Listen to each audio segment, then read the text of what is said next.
Well, hello, my friends. Welcome back to the channel. Anyway, let's talk Clear Lake fishing for the end of July. Man, what a interesting week it had been.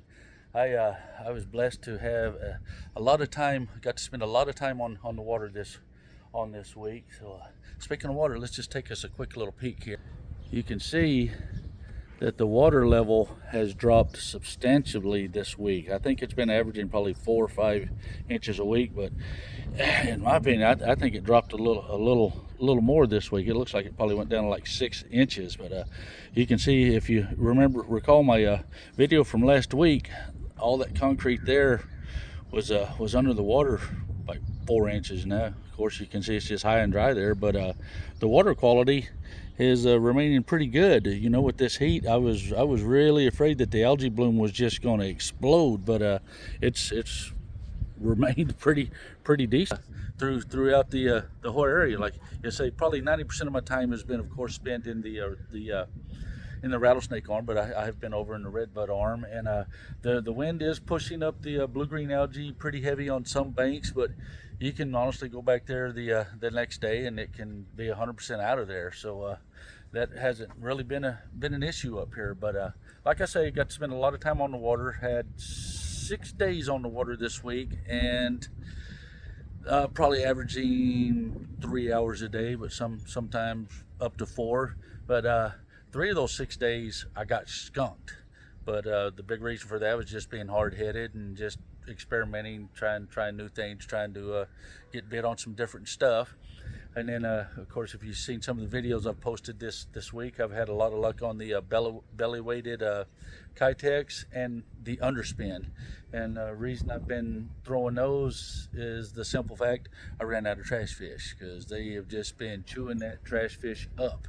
And also, one of the days that I got skunked, I didn't, not one of the days that I got skunked, but one of the days that I was struggling that would have probably ended up being another skunk. I decided to pick up the drop shot, and after being on a spot for almost an hour and a half, I picked up that drop shot, and within 20 minutes I had 4 fish and probably averaging 3 pounds. So I'm pretty sure I could have done the same thing with a shaky head or a little crankbait. But with that said, it's just kind of the deal that whatever your strong suit is, and whatever you enjoy doing, if you're a jig fisherman, and if you like dragging the Carolina rigs or the split shots, or you like throwing the big swim baits, literally, you can just choose your strength, and you can come up here and you can find fish. I have, the wind's been a player this week, and that's what's kept me home. I've had a back surgery, so I really try to avoid that rough water. So that's costing me fish too. I've got a frog tournament coming up this weekend, so I had the frog in my hand quite a bit, just working on my mechanics. And I'm going to guess I probably had a frog in my hand 6 hours this week.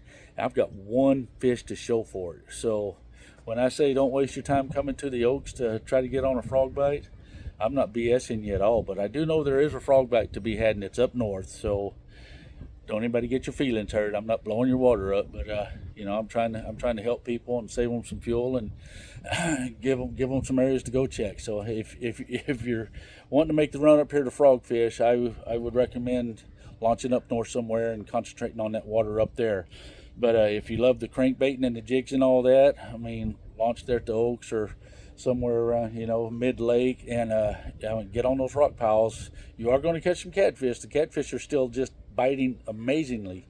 I had one. Oh well, if you look at the video, big bass in a catfish suit. That sucker had me fooled all the way up to the boat. Oh man, I was disappointed, but not disappointed, because it's a ton of fun. But anyway, I would probably rate Clear Lake at pretty darn good right now. I would not try to talk anybody out of coming up to Clear Lake and spending a weekend up here fishing right now. Just make sure you show up hydrated, check the winds, launch in an area that you want to concentrate on, and show up prepared. But you can bring your spinning rods, bring your bring your kids. The kids can get on some fish. They are schooled up, so keep that in mind. When you find a school, you don't have to just stay there on that one school and beat them up all day long and try to wait them out. Try to find 2 or 3 schools and just rotate, and that'll keep you on the fish bite pretty much all day long. But anyway, I honestly hope that these videos are helping you guys out. I'm getting a lot of positive response from people I'm bumping into on the lake, and I really appreciate that. It makes, I feel like these things are just silly and that I'm just not doing much good, and then I get some positive feedback from somebody, so I really do appreciate that.